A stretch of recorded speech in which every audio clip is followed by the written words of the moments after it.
안녕하세요. 사연 읽어주는 남녀입니다. 오늘도 와주셔서 감사드리며 그럼 오늘의 사연 바로 소개해드리겠습니다. 안녕하세요. 여러분, 끝이 좋으면 다 좋다라는 말 아시죠? 전 뼈를 깎는 노력 끝에 승리의 깃발을 쟁취한 사람입니다.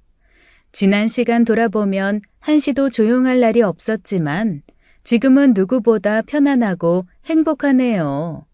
남편, 자식들까지 전문직으로 일하고 있고 경제적으로도 여유롭고요. 고생 끝에 낙이 온다더니 살아보니 옛말 틀린 거 없더라고요. 용이 하늘로 승천하는 것처럼 운이 풀리니까 절 우습게 여기던 그 사람들 다 깨갱하던데요. 제가 승기의 깃발은 잡았는데요. 요새 좀 묘한 일이 생겨 이렇게 사연을 씁니다. 전 엄마를 일찍 여윈 편이에요. 저 고등학교 때 병으로 돌아가시고 아버지랑 둘이 남겨졌습니다. 아버지는 사업하느라 일밖에 모르시다가 엄마 없는 빈자리 채워주시려 많이 노력하셨어요. 아유, 지영아, 이거 어쩌냐. 아빠가 점심 홀랑 다 태웠다. 이왕 이렇게 된 거 나가자. 짜장면에 탕수육 좋지? 우리 아빠 진짜 라면 하나 못 끓이고 정말 큰일이다. 그러게 말이다. 네 엄마가 오죽 잘했어야지. 아유, 얼른 준비해. 아빠가 근사한 데서 점심 사줄게. 아빠와 전 서로를 의지하며 엄마에 대한 그리움을 달랬어요. 시간은 흘러 전 대학에 입학했습니다. 단체 미팅으로 남편을 만나 연애까지 하게 됐죠. 남편은 의대생이었는데 둘이 한눈에 반해서 뿅 갔다고나 할까요? 자연스럽게 결혼 얘기까지 나왔고요. 그런데 결혼은커녕 우리는 연애부터 쉽지가 않았습니다. 이 사람 홀어머니의 여동생만 둘이 있는 장남이었어요. 남자친구 집에선 연애하는 것조차 반대를 하더라고요. 알고 보니 남친은 개천에서 용난 케이스였고 학원 하나 안 다니고 오로지 혼자 공부해 의대까지 간 실력자였습니다. 좀 이상하긴 했어요. 보통 장남이 공부 잘하면 집안에서 엄청 밀어주잖아요. 그런데 남친 집안은 반대였습니다. 아직 의대 공부 중인 남친이 집에 생활비를 대더라고요. 전 그 사실을 알고 깜짝 놀랐습니다. 정말이야? 아니, 공부하는 것만도 벅찬데 과외 알바에서 번 돈을 싹 다 생활비로 보낸다고? 그것도 모자라서 과외를 더 하랬다는 게 진짜야? 사실이야. 아니, 내가 이렇게 산다. 잠도 모자라 죽겠는데 무슨 과외를 더 하라는 건지. 혼자 힘들게 공부하는 아들이 안쓰럽지도 않으시대? 동생들도 있잖아. 여동생들. 걔네 집에서 팽팽 놀고 멋이나 부리면서 용돈은 또 하루가 멀다 하고 달래. 미치겠다. 밑 빠진 독에 물 붓기야. 자기야, 이건 아니야. 거절도 하고 힘들다고 드러누워. 너무하시네 정말. 여동생들 용돈도 끊어. 남자친구는 제 말에 용기를 얻었는지 생활비도 안 드리고 동생들 용돈도 과감하게 끊었대요. 팽팽 놀 시간에 아르바이트라도 해서 집에 보태라고요. 그러자 그분들 난리가 났대요. 저 때문에 남친이 변했다고 당장 헤어지라고 성화였죠. 하지만 남자친구는 완강하게 버텼습니다. 더 이상은 안 된다고. 나도 할 만큼 했다고 했어. 그리고 혹시나 해서 하는 말인데 모르는 번호로 전화 오면 받지 마. 그냥 무조건 피해. 남자친구는 제 걱정을 하더라고요. 식구들이 다 절 욕한다면서 엄마랑 여동생들이 전화하거나 무작정 찾아와도 모른 척하라고 괜히 말 섞지 말라고 했습니다. 그리고 며칠 후 고모네 집에 갔을 때였어요. 전화가 와서 무심코 받았는데 귀청이 떨어지는 줄 알았다니까요. 나 재수 엄마다. 김재수 알지? 땡땡 대학 의대생 말이야. 내 잘난 아들이랑 사귀는 게 너 맞냐? 지영인지 여운지 하는 애 맞냐고? 너 어디야? 당장 그 상판 좀 보자. 아니지. 네가 나 있는 대로 와라. 안녕하세요. 제가 지금은 좀 어렵고요. 정 만나셔야겠으면 모레 어떠세요? 맹랑한 것. 네가 우리 재수 꼬셨지? 주제 넘는 짓은 어디서 배워먹었어? 당장 우리 재수랑 헤어져라. 우리 아들 지금 연애할 때 아니야. 집도 도와야 하고 동생들도 결혼시켜야 돼. 그런 애들 꼬드겨서 뭐? 집에 생활비 보내는 것도 끊어지게 해? 맹랑한 것. 지금 전화로 나눌 얘기는 아닌 것 같아요. 그리고 다짜고짜 헤어지라고 하시면 곤란하죠. 저희도 성인인데. 이거 봐 이거. 꼬리 달린 구미호가 순진한 우리 아들을 꼬셔서 남의 집을 들쑤셔 놓은 거라니까. 야, 어디서 배워먹은 버릇이야? 지금 전화 받을 상황이 아니라서요. 끊겠습니다. 서둘러 끊었는데 고모가 펄쩍 뛰더라고요. 남친 어머니 기차화통 삶아먹은 목소리에 통화 내용이 다 새어나간 거였죠. 설마 남자친구 엄마냐고 어디 남의 집 귀한 딸한테 그런 막말을 하냐고 팔을 걷어붙이는 거였어요. 아주 웃기는 상놈의 집안이라고 고모는 그걸 또 아빠한테 일러 바쳤고요. 우리 연애는 그렇게 순탄치 않게 흘러갔습니다. 더 어이없는 건 남친 어머니 우리 집안을 아주 막대먹은 집안이라고 욕하시는 거였습니다. 저를 처음 만난 자리에서요. 제가 어떻게 그 소리를 듣고 가만히 있을 수 있겠어요. 세상에서 가장 존경하는 사람이 우리 아버지인데요.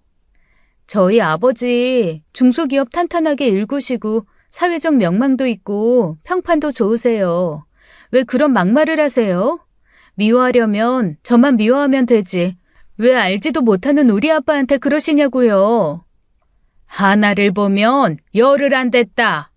우리 집안은 대대로 양반 집안에다가 딸내미도 얼마나 조신하게 키우는 줄 아니? 어디 남자를 뒤에서 조종해? 너 당장 우리 재수랑 헤어져라. 난 너 같은 며느리 볼 생각 요만큼도 없으니까. 알겠습니다. 재수 씨랑 의논은 해볼게요. 저도 이런 취급 받으면서 결혼하고 싶진 않아요. 행복하려고 결혼하는 건데 시작부터 저 온갖 모욕 다 당하잖아요. 같은 여자로서 참 너무하신 거 아니에요? 새파랗게 어린 게 어디서 나랑 맞짱을 떠? 눈 동그랗게 뜨고 버릇없이. 오늘 이후 볼 일 없을 거다. 영원히 빠이빠이라고. 이래서 집안을 파야 한다니까. 상스럽게 짝이 없어.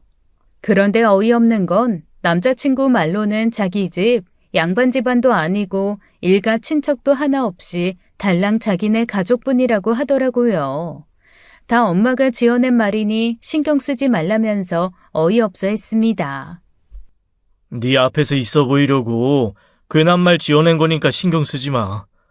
아이, 정말 어떡해. 사귀는 것도 마음대로 못하냐? 로미오와 줄리엣도 아니고. 아이, 그럴 만한 집안도 아닌데 어머니는 괜히. 됐어. 중요한 건 우리 마음 아니겠어? 우리 아빤 둘만 좋으면 아무 상관없대. 그리고 집안 따지자면 우리 집이 훨씬 나았어요. 친가 쪽으로 종친회도 있었고 거기서 다달이 나오는 돈도 있었죠. 지방에 땅도 많고요. 여기까지 고구마 먹은 듯 답답하셨겠지만 제가 앞서 말씀드렸죠.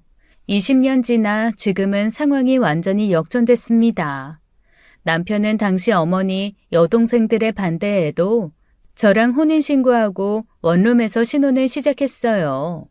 우리 아버지 경제적 지원으로 남편은 의대 공부 마치고 월급 의사 거쳐 개인 병원까지 차리게 됐고요. 전 아들 둘을 낳아 키워 둘 다 명문대에 보냈어요. 반면 절 그리 반대하던 시어머니와 시누이들은 인생 하락세만 꾸준히 타더라고요. 자연스레 제 앞에서 큰 소리는 못 치게 됐고 눈치를 보더라고요. 남편 생일이라고 하루는 시어머니 시누이들이 병원 앞에 찾아왔습니다. 사람 된 도리로 같이 중국 요리집에 갔어요. 거기서 시누이들 꼴사납게 통사정을 하더라고요. 오빠, 저기 우리 미진이 있잖아. 내 하나밖에 없는 딸. 좀 철이 없긴 한데 오빠네 병원에 취직 좀 시켜주면 안 될까? 얘가 인물이 좀 되잖아. 나 닮아서 좀 이뻐? 그러니까 힘든 일 말고 안내라든가 상담실장 뭐 그런 걸로 자리 하나 만들어주라. 넌 내 말을 귓등으로도 안 듣냐? 내가 말했지. 이 사람한테 말도 꺼내지 말라고. 눈치도 없이 여기서 그 얘기를 왜 꺼내? 여보, 얘 말 신경 쓰지 마. 오빠는 왜 그래? 나랑 미진이가 남이야? 그리고 병원 오빠 거잖아. 나한테 병원 인사권 없어. 네 새언니가 다 회계, 인사, 경영 다 총괄하고 있는데 왜 나한테 그런 걸 부탁해? 병원 차리는데 돈이 얼마나 많이 드는데 장인어른 아니었으면 벅차서 버티지도 못했어. 큰 신우, 작은 신우다 백수 딸내미 아들내미를 우리 병원에 취직시키고 싶어 하더라고요. 이게 말이 안 되는 게 저 애들 키울 때 가뭄에 콩나듯 만나면 별 잘난 척을 다 하면서 유난을 떨던 위인들이 시누이들이었습니다. 저한테 애들 교육하는 걸로 훈수를 얼마나 뒀는지 몰라요. 비싼 전집 들여라, 친구도 아무나 못 사귀게 해라, 그러면서 자기 애들 버릇없게 키우더니 자립도 못 시키고 병원에 낙하산으로 꽂아달라는 얘기였죠. 안 될 말이네요. 지금 있는 직원들 개원하면서 지금까지 의리 성실함으로 얼마나 일 잘해주는 줄 알아요? 미진이 형규, 자기 힘으로 취직해야 돈 일자리 귀한 줄도 알아요. 못 들은 걸로 할게요. 이런 부탁 다시 안 했으면 하네요. 얼른 먹고 일어납시다. 짜장면 다 불겠네. 듣던 시어머니 옛날 성격 못 버리시고 기어이 저한테 한마디 하시더라고요. 너무 매정하게 그러지 마라. 혈육끼리 서로 돕고 살아야지. 미진이 형규 자리 좀 봐줘라. 어머니 분명 그러셨잖아요. 저희 애들 어릴 때 저보고 애들 잘못 키운다고 막 혼내시면서 나중에 행여나 시누이들 덕볼 생각 말라고 죽이 되든 밥이 되든 알아서 사는 거라고 안 하셨어요? 저 어머니 말씀대로 하는 거예요. 큰 시누이, 시어머니 옆구리 쿡쿡 찌르면서 자기들끼리 눈빛 주고받는데 진짜 어이가 없었습니다. 저 살면서 맷집 단단해져서 이제 할 말은 똑바로 하고 살게 됐기 때문에 거칠 게 없었어요. 공과 사는 철저히 구분해야 되는 거라고요. 앞으로 같은 얘기 절대 꺼내지 마세요.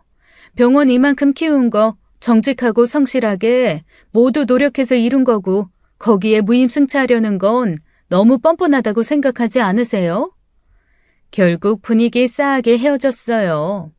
그래도 할 수 없었습니다. 부탁 어설프게 들어주면 찰거머리처럼 들러붙을 게 뻔했어요.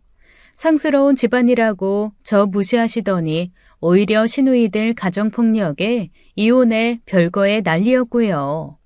시누이 자식들 공부도 알바도 제대로 안 하고 그저 부모 등골 빼먹으면서 남의 집이랑 비교질이나 하는 그런 인성이었습니다. 어머니는 상황이 마음에 안 들지만 저한테 옛날처럼 대놓고 뭐라고 못하셨어요. 세월이 흐르며 제 파워는 더 커졌고 자식 농사 잘 지었다고 동네 엄마들 부러움도 샀죠. 하지만 말 못할 고민이 하나 있었어요. 본의 아니게 울아버지한테 불효를 하고 있었습니다.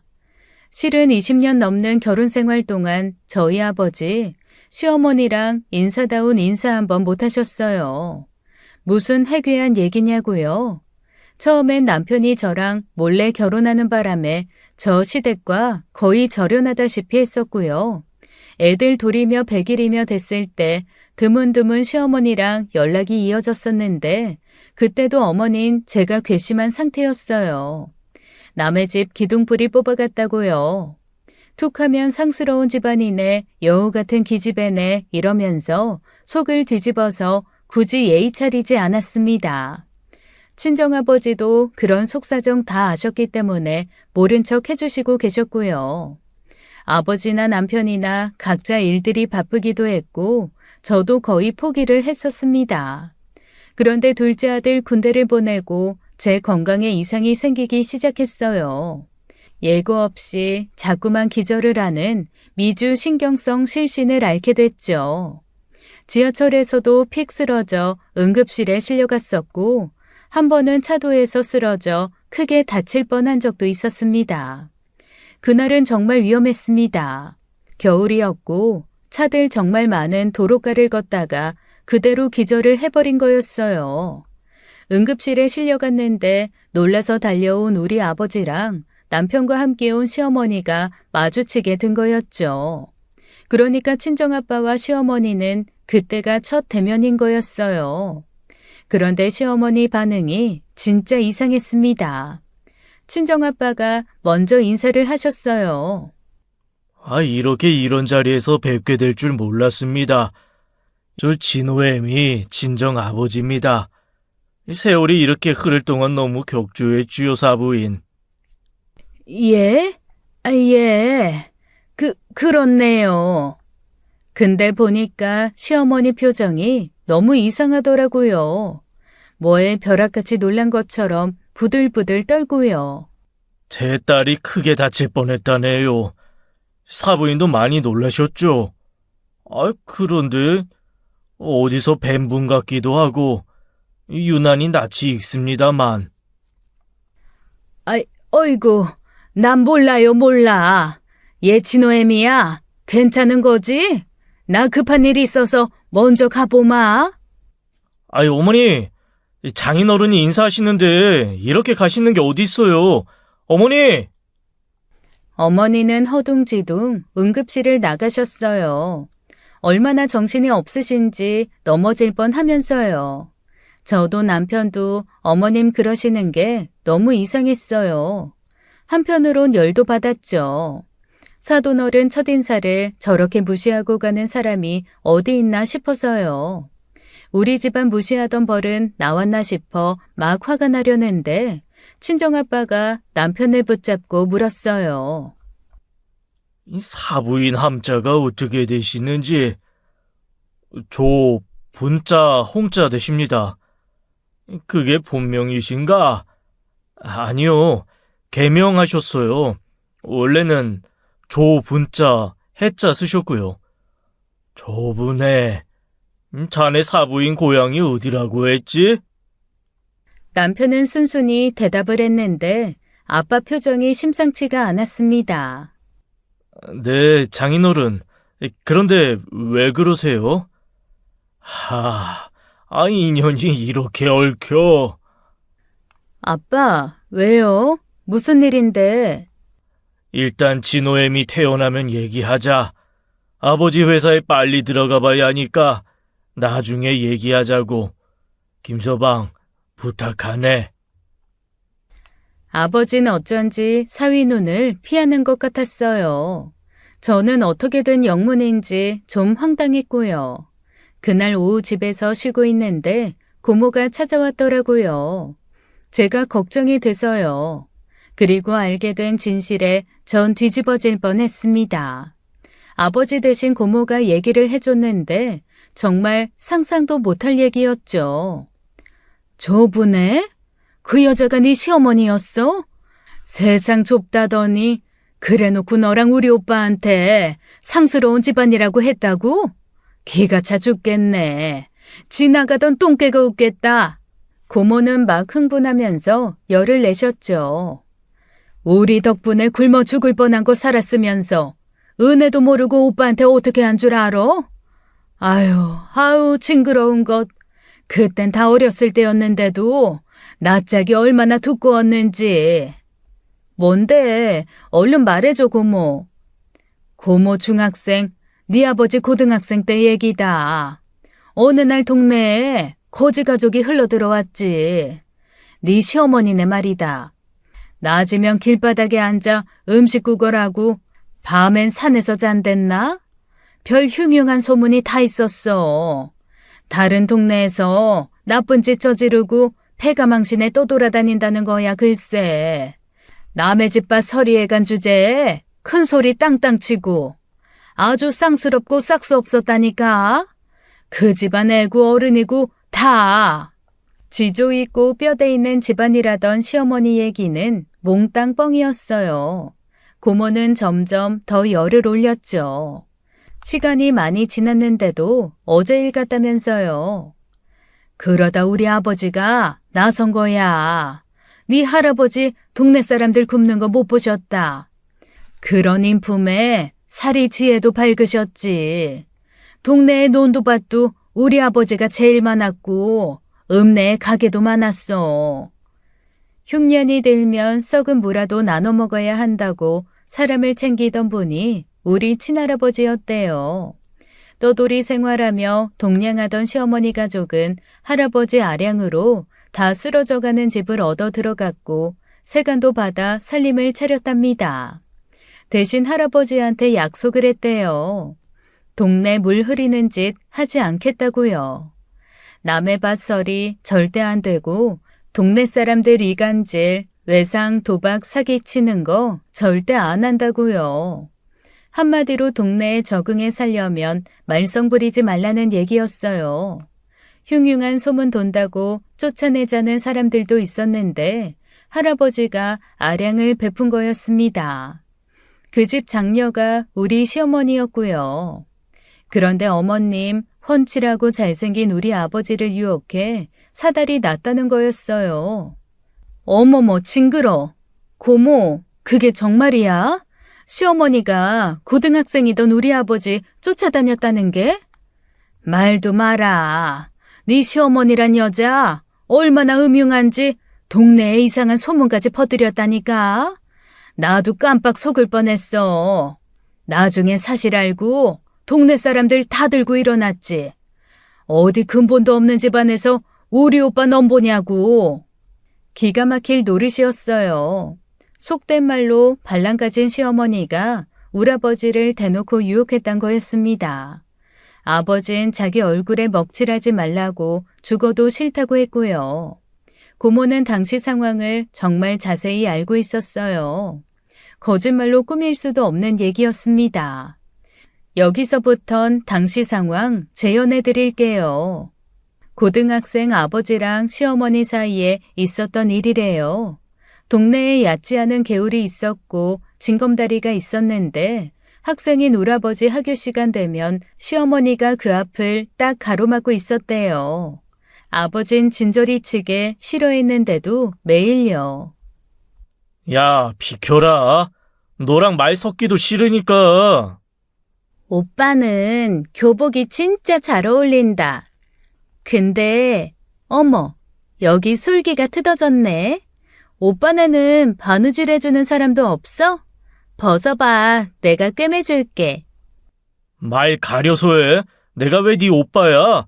아이, 교복에 손대지 마. 왜 이래? 사람들 보면 어쩌려고. 소문 좀 나면 뭐 어때? 청춘 남녀끼리. 비켜. 나 집에 가서 공부해야 돼.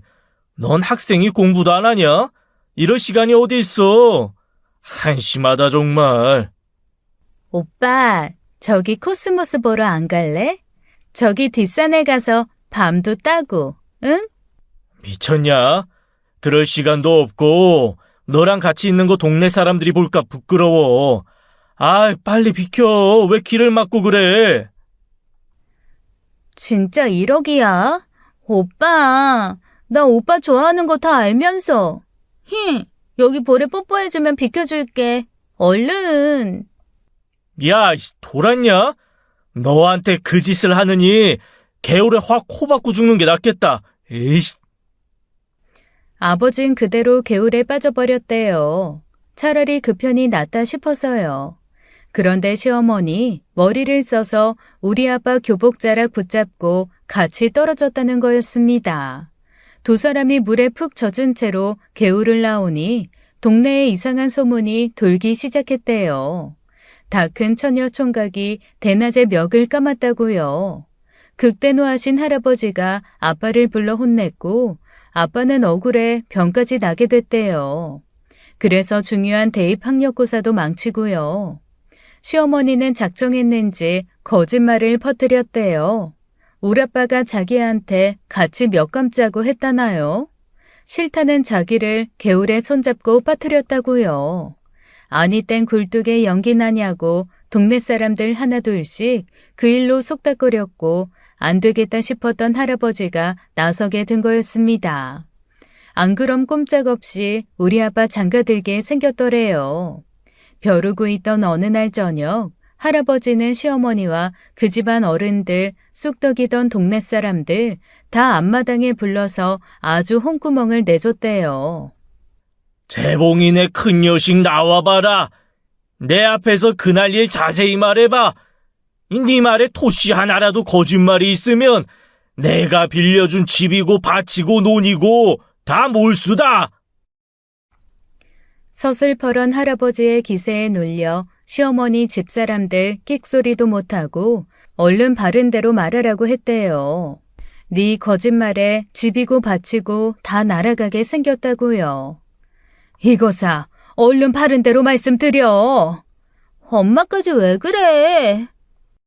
너 거짓말 고할 거면 이대로 콱 혀 깨물고 죽어. 곧 겨울인데 너 때문에 또 쫓겨나야겠어? 엄동설안에 손발 동성 걸려 잘라지는 꼴 또 보고 싶어? 어르신 앞에 얼른 무릎 꿇어 사실대로 다 고하고. 아유 어르신, 다 제 잘못입니다. 제발 쫓아내지만 말아주십시오. 결국 시어머니는 모두의 앞에서 사실을 털어놓게 됐대요.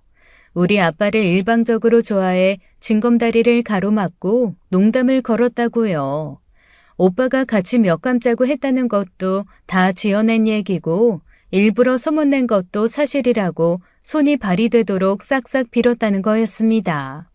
어르신, 잘못했어요. 다신 안 그럴게요.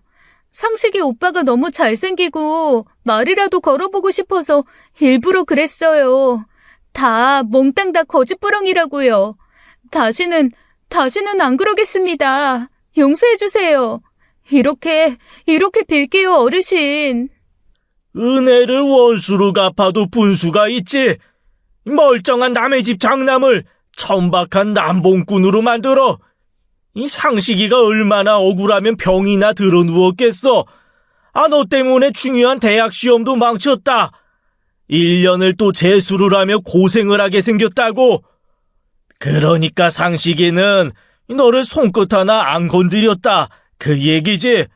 확실히 얘기해. 네, 제가 오빠 옷자락 잡고 늘어졌어요. 잘못했습니다.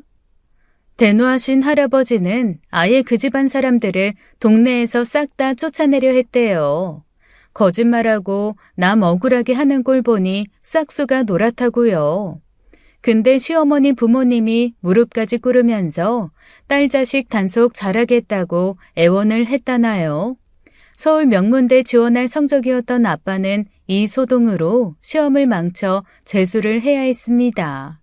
그런데 그 다음에 시어머니가 집을 나가서 동네가 또 한 번 발칵 뒤집혔대요. 동네 사람들 갯돈을 들고 튄 거였죠. 한마디로 가출을 한 거였어요. 처음부터 끝까지 스토리가 막장이었습니다. 며칠 후 친정아빠 쉬는 날 저녁 해드리러 갔어요. 고모한테 옛날 일 얘기 들었다고 엄청 놀랐다고 운을 뗐죠. 사람 쉽게 안 변한다. 그 못되고 천박한 심성으로 며느리인 널 그렇게 천대했던 거야. 최소한의 도리만 하고 왕래 자주 하지 마라. 네가 시어머니하고 절연하고 지낸 그 세월이 다행이다 싶구나. 맞아, 아버지. 고모 얘기 들으니까 더 소름 끼쳐. 그냥 예전처럼 대면 지내면 되니까 신경 쓰지 마세요. 전 과거 사연은 저만 알고 있기로 했습니다. 남편에게 말해봤자 뭐하나 싶어서요.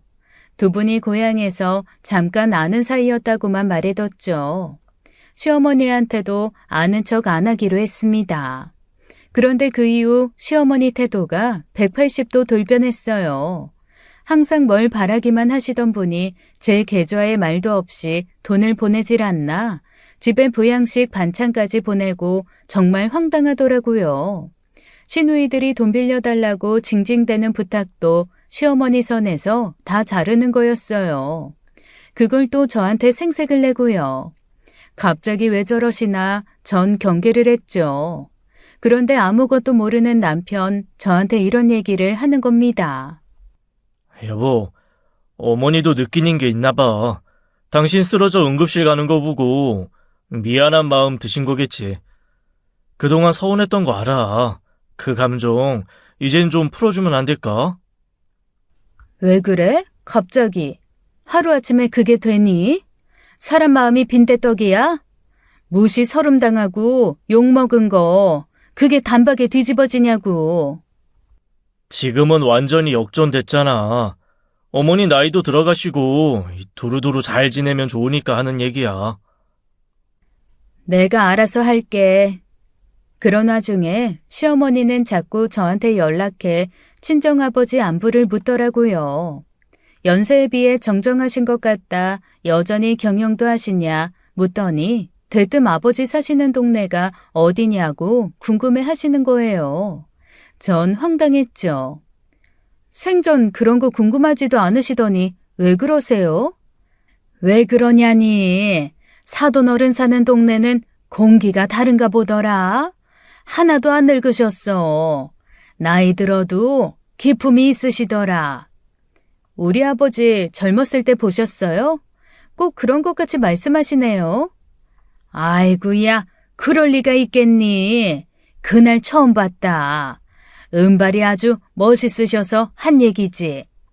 그러더니 주말이나 휴일 저녁 때 말도 없이 집에 들이닥쳤습니다. 정말 희한한 일이었죠. 저 꼴 보기 싫다고 우리 집 오는 일도 드물었는데 바리바리 반찬이며 김치까지 싸우시니 정말 황당하기만 했어요. 남편도 놀랐나 보더라고요. 어머니, 연락도 없이 웬일이세요? 아이, 김치는 또 무겁고 어떻게 들고 왔대? 진호엠이 아프지 않니? 툭하면 기절하는 그 병 고쳐야지. 애미야, 내가 김치 종류별로 담가왔다. 입맛 없을 때 척척 걸쳐 먹어라. 근데 오늘 휴일 저녁인데 니들끼리만 있냐? 이런 날 바깥사도 모시고 외식 같은 거라도 하지. 자꾸 친정아빠 얘기 꺼내시는데 저도 모르게 신경이 날카로워지더라고요. 못 들은 척하고 냉장고에 반찬 넣고 있는데 제 뒤에 와서 이러는 거였어요. 애미야, 냉장고가 꽉 찼구나. 반찬 절반은 덜어서 아버지 가져다 드려라. 우리 아버지한테요? 안 그래도 돼요. 어제 제가 가서 냉장고 청소하고 반찬 싹 해서 넣어놓고 왔어요. 신경 쓰지 마세요. 속이 빤히 들여다보여 막 화가 나더라고요. 왜 갑자기 우리 아버지를 챙기려고 하는지 불쾌하기까지 했습니다. 근데 그날 이상한 일은 또 있었어요. 남편이 어머니를 집까지 모셔다 드리려고 했거든요. 근데 막 화를 내는 거였습니다. 재수, 넌 이렇게 눈치가 없냐? 내가 아니라 네 안사람을 챙겨야지. 난 됐다. 나 차 타면 멀미 나. 아유, 귀찮어. 진호애미야, 밥 거르지 말고 잘 챙겨 먹어라. 남편 자식 다 신경 쓰지 말고 그저 네 몸이나 챙겨. 그럼 지하철역까지 태워드릴게요. 아, 싫다니까. 난 요 앞에서 버스 탈란다. 버스 타면 한 번에 가는데 뭐하러 번거롭게. 나오지 마라. 아니다. 사람 귀찮게 하지 말고 택시 타게 돈을 줘, 차라리. 어머니는 남편을 막 흘겨보면서 돈을 빼앗듯이 쥐고 집을 나가셨어요. 남편이랑 저 둘 다 황당했죠. 그 뒤로도 시어머니는 남편에게 전화해 화풀이를 하거나 막말을 하시는 일도 덜어 있었어요. 도대체 왜 저러시는지 알 수가 없었습니다. 그리고 며칠 후 사건이 터졌어요. 친정 근처에서 약속이 있어 점심 먹고 잠깐 아버지 집에 들르게 됐죠. 마침 고모를 백화점에서 만나 같이 가기로 했고요. 우리가 아빠 집 현관에 딱 들어갔는데 뭔가 이상하더라고요. 커피 타러 부엌에 들어갔는데 누가 있었던 흔적이 있었어요. 요상한 향수 냄새 같은 것도 나고요. 머리털이 쭈뼛 서더라고요. 청소해 주시는 이모님 오시는 날도 아닌데 이상했죠. 고모, 잠깐만. 좀 이상한데? 뭐가? 누가 왔다 간 것 같아. 아빠는 아닌 것 같고. 청소 이모님 오시는 날도 아닌데? 도둑이 들었나? 몇 초 후 전 비명소리를 듣게 됐어요. 온몸에 소름이 쫙 돋았죠. 그리고 보게 된 광경에 얼이 빠졌습니다. 이게 어떻게 된 일이야? 시어머니가 고모 손에 머리채를 잡혀 아빠 서재방에서 끌려 나오고 있었습니다. 우리 고모 양손으로 시어머니 머리채 단단히 잡고 눈이 튀어나올 정도로 노려보고 있었어요. 그래, 너 잘 만났다. 여기가 어디라고 와서 숨어 있어? 왜? 옛날에 그 징검다리 때처럼 우리 오빠 바지가랑이 잡고 물고 늘어지려고 했냐? 이거 놓고 말해. 아유, 나 머리카락도 없는데 놓고 말하라고. 교양 없이 이게 무슨 짓이야? 애미야, 이 사람 좀 말려봐라, 응? 전 너무 기가 막혀 아무것도 할 수가 없었어요. 길길이 날뛰는 고모 말릴 생각도 없었습니다. 왜 시어머니가 우리 아버지 서재방에서 고모한테 머리채를 잡혀 나오는지 도무지 제 머리로는 이해할 수가 없었어요. 여긴 어떻게 알고 우리 아버지 집엔 왜 숨어 있는 거예요? 나야, 반찬 좀 해드리려고, 이 손 못 나? 고모는 시어머니 얘기를 들을수록 더 화가 나는지 머리채 잡은 손을 막 흔들기 시작했어요. 시어머니는 바람 빠진 풍선 인형처럼 막 흔들렸죠. 머리카락 한 움큼 빠졌을 거예요. 야, 너한테 우리 오빠랑 지영이 20년 넘게 무시당한 것도 분해 죽겠는데 이제 남의 집에 쳐들어와 안방마님 흉내까지 내려고 해? 인간아, 그러고 왜 사냐? 응? 넌 진짜 매운맛 좀 봐야 돼. 고모는 그대로 시어머니를 싱크대로 데리고 가더니 얼굴을 설거지통에 쑤셔 박았습니다. 시어머니 어푸푸 하면서 휘청거리는데 고모는 머리채 잡았던 손을 놓지도 않고 막 분해서 씩씩대셨어요. 빨리 경찰에 신고하라고 남의 집에 멋대로 들어온 시어머니 콩밥 신세 지게 해야 한다고 하셨죠. 은혜를 원수로 갚는 버릇 여전하다면서 우리 고모 어찌나 분해하시는지 전 남편한테 전화를 했습니다. 상황 전달하고 어머니 데려가라고 했어요. 그런데 알고 보니 친정아버지 집 주소랑 현관 비밀번호 남편이 시어머니께 알려줬더라고요. 며칠 전 시어머니가 갑자기 병원 찾아가 울면서 호소를 하더래요. 여태 살아온 날들이 자꾸만 후회되고 다 잘못하고 산 것 같다면서 감정 조절이 안 된다고요. 이제라도 주변에 잘하고 베풀고 살고 싶다고 남편한테 도와달라고 했다는 거였습니다. 하나밖에 없는 며느리한테도 사죄하고 싶고 20년 넘게 인사도 못 나눈 바깥 사돈한테도 미안한 마음이 너무 커서 잘하고 싶다고 남편한테 사정을 했다는 거였어요. 그래도 그렇지. 나한테 말도 없이 아버지 집을 알려드려? 그것도 비밀번호까지? 잘했다, 잘했어. 그래서 결국 이 난리가 났잖아. 당장 와서 어머니 데리고 가. 고모 화 엄청 났어. 나 혼자 감당 못해. 남편과 전화 끊고 저도 시어머니한테 한마디 했습니다. 이건 경우가 아니죠. 고모가 경찰에 신고하란 것도 일리 있어요. 언제 봤다고 우리 아버지 집에 마음대로 들어와요? 저랑 고모가 멀쩡히 있는데 어머님이 왜요? 이따 아빠한테도 말씀드릴 건데 어머니 진짜 큰 실수하신 거예요. 다시는 이런 짓 하지 마세요. 저도 어머니 안 보고 싶네요. 미안하다, 새아가. 나는 잘하고 싶어서 그런 것뿐이야. 결국 남편이 시어머니 데려가고 고모 혈압 올라 병원 가시고 저도 집에 가 쓰러지듯 누웠습니다. 그날 밤 2차로 부부싸움이 벌어졌어요. 3살 벌은 80까지 간다더니 우리 아빠 유혹하던 벌은 못 버리고 또 이렇게 우릴 괴롭혀? 아이, 자기야, 그게 무슨 말이야? 우리 어머니가 장인어른을 유혹해? 아니, 무슨 그런 말이 다 있어. 내가 이 얘기만큼은 안 하려고 했는데 안 되겠다. 당신 어머니 남자한테 꼬리치는 버릇 아주 역사가 깊더라. 전 시어머니와 친정아빠 사이에 있던 옛날 일을 하나도 빠뜨리지 않고 다 털어놨습니다. 얘길 다 듣더니 남편 얼굴이 새빨갛게 붉어지더라고요. 웬만한 일로는 그러지 않을 텐데 너무 민망한 얘기잖아요. 결국 남편은 저한테 고개를 못 들고 다른 방에 자러 가더라고요. 저도 이날은 정말 남편이 꼴도 보기 싫었어요.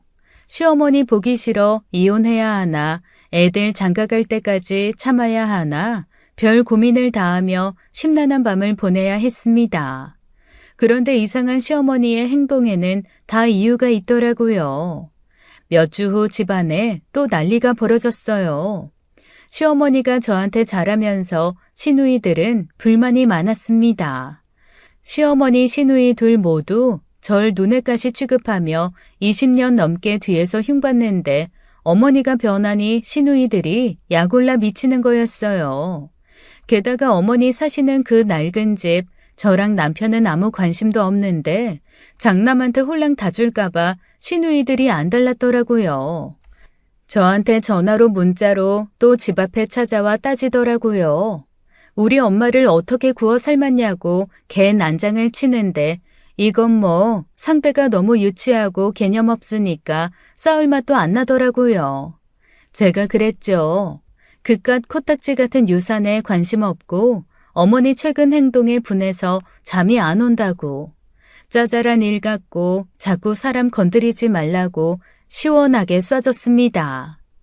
시어머니 과거 행각부터 우리 아버지 집에 무단 침입해 머리채 잡히고 소동 일어난 것까지 다 말했어요. 시누이들 눈돌아가 저한테 쌍심지 켜더라고요. 뚫린 입이라고 아무 말이나 막 해? 증거 있어? 증거 있냐고? 증거? 어머니한테 직접 물어보든지.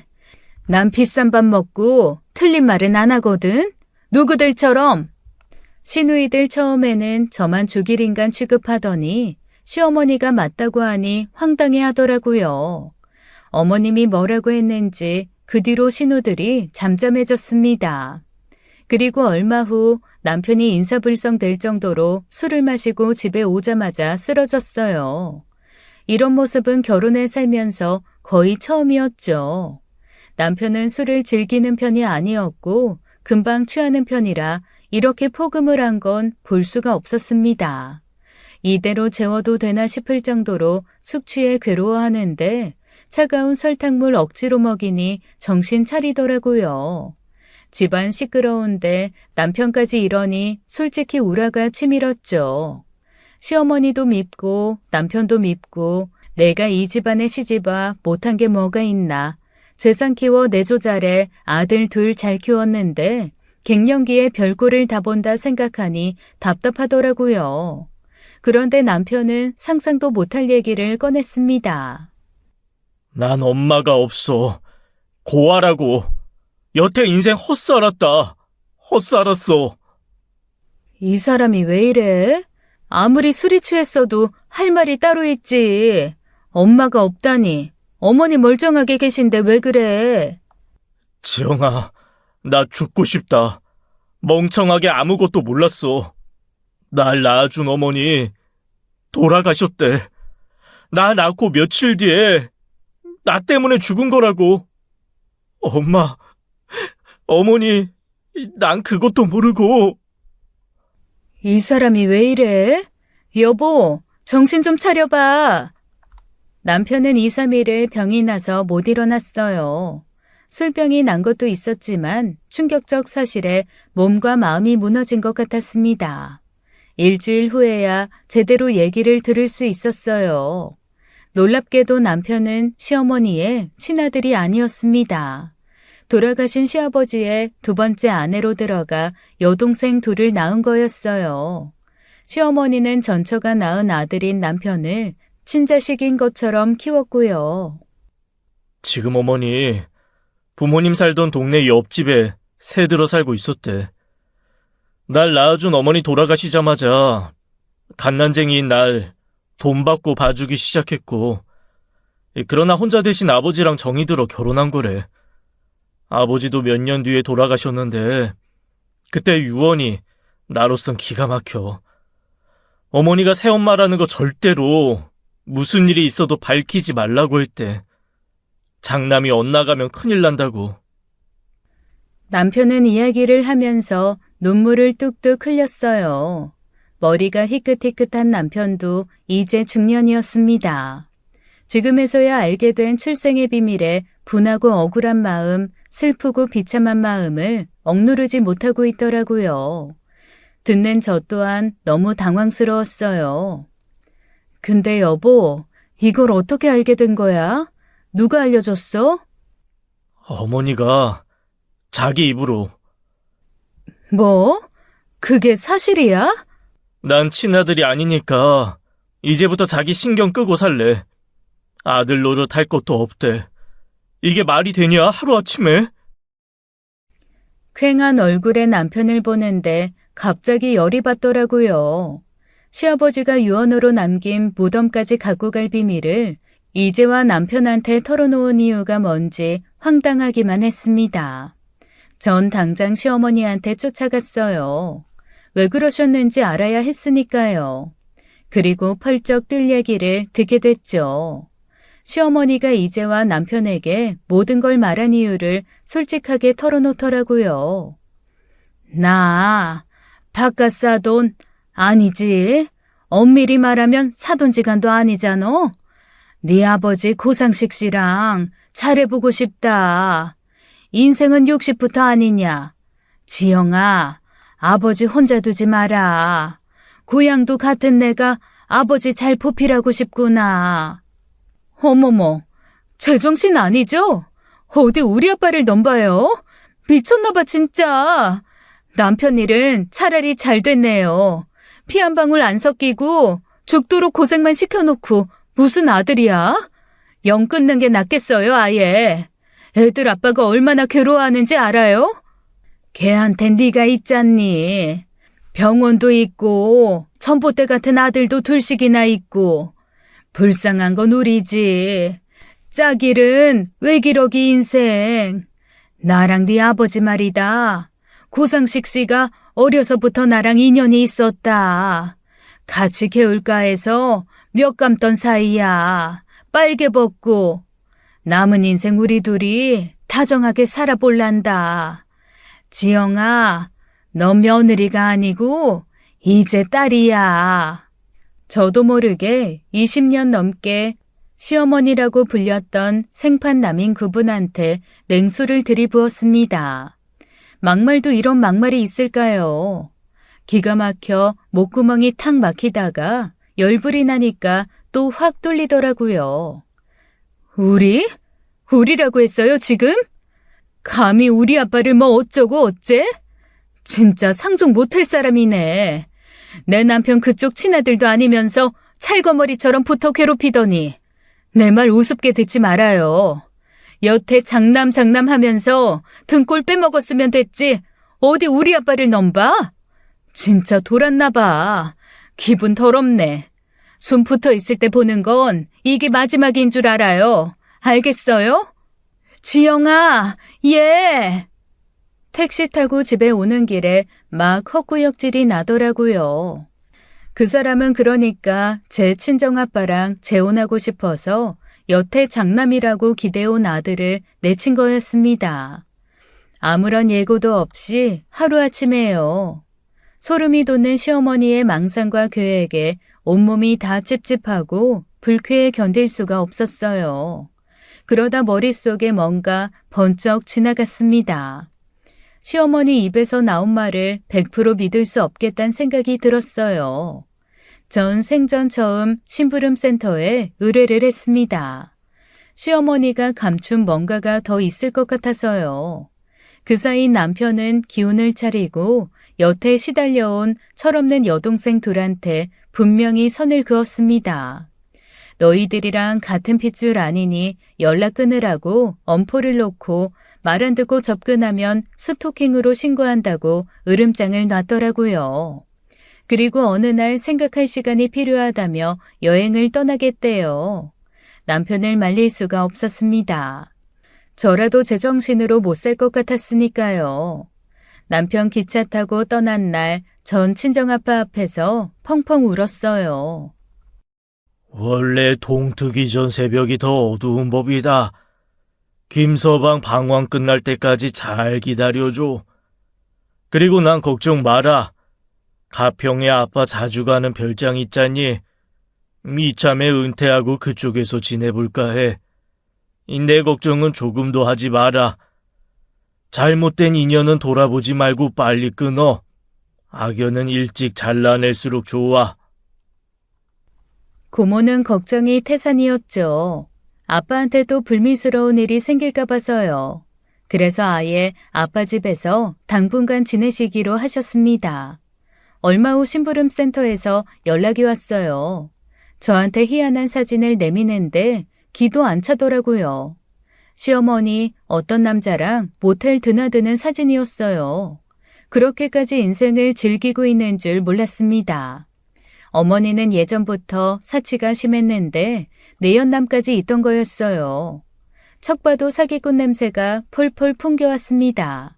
그러니까 어머닌 제 친정아빠 돈 노리고 재혼이니 어쩌니 헛소리하고 있던 거였어요. 이 사람들 뭐하고 돌아다녀요? 둘이 한패예요. 어르신들 모인 데 가서 다단계 수법으로 무슨 투자 유도하던데. 뭐라고요? 그거 사기 아니에요? 시어머니와 내연남은 투자하면 1년 뒤에 부자 된다고 속이며 노인만 노린 신종사기로 목돈을 벌고 있었어요. 근데 그 돈을 또 홀랑 날렸나 보더라고요. 흥신소 사람 말로는 둘이 친정아빠 재산을 노리는 게 확실하댔죠. 그 와중에 남편도 뭔가 뒷조사를 하고 있더라고요. 돌아가신 친어머니에 대해 더 알고 싶어 전직 형사인분이 하는 사설탐정사무소에 일을 맡겼대요. 낳아주신 어머니가 어떻게 돌아가셨고 어디 묻히셨는지 일가 친척을 찾을 수 있는지 궁금해서요. 며칠 후 예고도 없이 수척한 얼굴로 남편이 돌아왔고 저한테 알게 된 모든 걸 말해줬습니다. 난 악마의 손에서 컸던 거야. 내가 한때 엄마라고 불렀던 그 여자, 감옥에서 죗값 치르는 게 노후의 전부가 될 거야. 내가 장담해. 듣기만 해도 너무 안타깝고 가슴 저리더라고요. 돌아가신 남편의 친어머니는 억울한 입장이었어요. 남편을 갖고 임신해 있을 때 당시 옆집에 살던 시어머니가 시아버지와 바람이 났던 거였습니다. 출산 한 달 앞두고 그 사실을 알게 됐고 충격을 받은 산모는 난산을 겪으며 숨을 거뒀고요. 그분은 결국 남편의 불륜으로 목숨을 잃은 거였습니다. 당시 동네 사람들은 시어머니가 애초에 작정하고 그 옆집으로 이사를 왔다고 수군댔대요. 결국 어머님 그 집에 들어가 사치해서 돈이며 땅이며 다 잃었다고 하더라고요. 남편은 생모에 대해 아예 모르고 자랐고요. 비극이 따로 없었습니다. 내가 어머니라고 부른 그 여자, 정말 돈밖에 몰랐어. 나 고등학교 때 문제집 하나 속 시원히 사준 적이 없어. 아마 나 공부 못했으면 더한 일도 시켰을걸? 대입 공부하면서 동네 애들 과외에 뭐해. 나 2시간 이상 자본 적도 없어. 그 돈 다 생활비로 줬다고. 그뿐이야? 의대 공부도 정말 겨우 했던 거잖아. 과외 몇 학씩이나 뛰면서. 그것도 모자라다고 당신을 얼마나 쥐어짰니? 진짜 사람 아니야, 그 여자는. 돈 귀신, 물 귀신. 아휴, 귀신은 뭐 하나 몰라. 그 사람 안 잡아가고. 이제 우리 구경만 하면 돼. 그 악독한 여자 꼼짝없이 철장 신세 질 거니까. 얼마 후 남편과 저는 약간의 변장을 하고 시내 모처의 건물로 갔습니다. 거기서 어머니가 나이 많은 어르신들을 모셔놓고 마이크에 침튀기며 자랑질을 하고 있었어요. 친정아빠 이름 팔면서 곧 자긴 재혼할 거라며 가짜 보석 반지로 자랑을 늘어지게 하는 거였습니다. 그리고는 다단계 상품을 소개하면서 열을 올리더라고요. 살면서 가장 중요한 게 뭐야? 그치? 그저 돈이 최고지. 투자하면 연금처럼 돈이 따박따박 나오는데 이걸 왜 마다해요? 내가 산증인이야. 나처럼만 하면 아들이고 딸이고 손녀고 손자고 할머니 할아버지 좋다고 야단 난다고요. 수익률 몇백 프로, 월 수익 몇십만 원 어쩌고 하면서 연금처럼 평생 받을 수 있다고 사기를 치는데 어르신들 쌈짓돈까지 싹 다 빼먹을 꿍리가 빤했습니다. 전 가발 벗고 그 자리에 나섰어요. 소설도 잘 쓰시네. 어디서 우리 아버지 이름을 팔아? 고상식 씨는 우리 아버지 이름이고 그쪽 진짜 애인은 사기꾼인 고영배잖아. 어디서 약을 팔아? 여기가 어디라고 와서 이래? 아니지. 여러분, 제 딸이 이 자리에 왔습니다. 이 아이도 이 상품으로 투자해서 안정적으로 살고 있어요. 세아가 왜 이렇게 화가 났어? 나가서 얘기하자 얼른. 시어머니가 저를 데리고 나가려던 찰나 남편이 가로막았습니다. 어딜 도망가요? 이제 다 끝났어. 당신 그 지긋지긋한 거짓말도 이젠 끝이라고. 그때였어요. 문 앞에서 요란한 소리가 들리더니 시어머니의 내연남이 수갑을 차고 여러 명의 경찰한테 둘러싸여 나타났습니다. 뒤로는 우르르 몇십 명의 어르신들이 들이닥쳤죠. 다들 성난 얼굴에 도끼가 가득했습니다. 돈 내놓으라고, 피 같은 내 돈 내놓으라고. 사람들 원성이 하늘을 찔렀어요. 경찰들이 그 사람들을 해치고 길을 만들었고 어머니한테 다가갔죠. 이미 머리 산발되고 코피 터진 시어머니, 달달 떨면서도 오히려 큰 소리 떵떵 치는 거였습니다. 왜들 이래요? 평범한 시민한테 이래도 돼? 왜 나한테 수갑을 채워? 지영아, 재수야, 아들아, 세아가, 나는 잘못 없어. 정말이다. 강당에 있던 어르신들 삽시간에 사라지고 시어머니는 한 마리 가련한 똥파리처럼 손을 싹싹 빌었지만 결국 연행되고 말았습니다. 끔찍한 망상과 사기 행각으로 살아온 제가 한때 시어머니라 불렀던 그 여자와 내연남의 끝은 비참했어요. 사기 횡령, 가상화폐 사기 혐의로 구속돼 징역형에 처해졌네요. 사실 제가 그 두 사람을 신고했습니다. 확실한 증거를 갖고서요. 철저한 계획하에 어머님 집에 들어가 증거란 증거 다 수집하고 며칠 동안 미행도 하면서 순진한 어르신들 등쳐먹는 현장까지 동영상 찍고 녹음도 하고 할 수 있는 모든 것을 다 했어요. 변호사한테 자문도 구하고요. 시어머니 같은 사람이 이 사회에 활개치는 게 정말 기분 나쁘고 싫었습니다. 또 제가 이러지 않으면 친정아빠 재산 또 호시탐탐 노릴 것 같아서 그것도 진저리 쳐졌고요. 확실한 법의 심판을 받기까지 시간도 꽤 걸렸지만 남편과 저는 일상생활로 돌아오기까지 시간이 좀 걸렸네요. 남편은 돌아가신 어머니의 묘자리를 찾아 응어리진 마음을 풀었습니다. 집에 있는 시어머니 사진 다 불태우고 가족으로 살았던 흔적들 말끔히 버리는 일도 잊지 않았죠. 저 또한 20몇 년의 마음고생을 싹 다 털어냈습니다. 참, 이젠 아무 인연이 없는 시누이들이 딱 한 번 찾아온 적이 있었어요. 자기들 엄마 구속되고 빚은 산더미에 기댈 곳이 없으니 예전 벌은 못 버리고 온 거였죠. 남편은 질색팔색을 하고 접근금지 가처분 신청까지 내야겠다고 하면서 소금까지 뿌리더라고요. 남매? 하나밖에 없는 오빠? 웃기시네. 야, 난 과거로 돌아갈 수 있으면 안 태어나고 싶은 심정이야. 엄마 뱃속에 있는 게 차라리 나을 것 같다고. 앞으로 나 오빠라고 부르지도 말고 찾지도 마. 2년 좋아하네. 사지 멀쩡한 놈들이 어디서 거름뱅이질이야. 꼴 보기 싫으니까 얼른 나가 당장. 그 이후 남편은 어렵게 찾아낸 외가 식구들을 종종 찾아가더라고요. 돌아가신 아버지는 원망스럽지만 낳아주신 친어머니는 너무나 그립고 지금도 안타깝대요. 그 마음 너무 이해가 되더라고요. 어렵게 구한 사진이 딱 한 장 있었는데 눈빛이 참 선하고 얼굴도 고우신 분이었어요. 그 사진 선명하게 복원해서 남편의 서재방에 넣어줬습니다.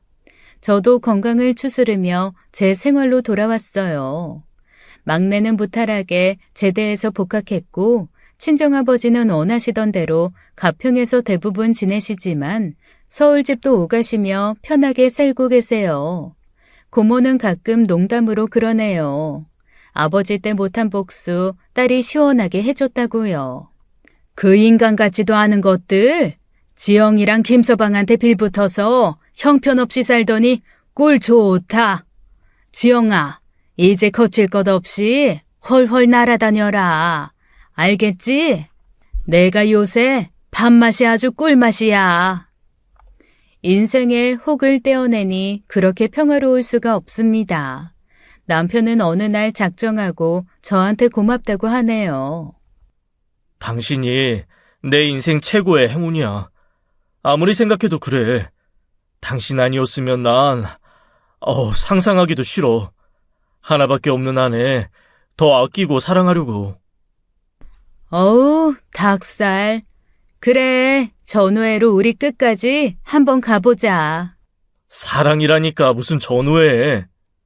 여러분, 제 이야기는 여기까지입니다. 힘들었던 경기를 모두 끝낸 후 금메달, 동메달, 은메달까지 모두 딴 후련한 느낌, 그런 속 시원한 마음으로 살고 있어요. 지금 어렵고 힘든 일 있더라도 꼭 용기 내시고 끝까지 포기하지 않으셨으면 합니다. 건강하시고 행복하세요. 감사합니다. 지금까지 사연 읽어주는 남녀였습니다. 끝까지 시청해주신 여러분 감사드리며 저희는 다음 사연으로 돌아올게요. 감사합니다.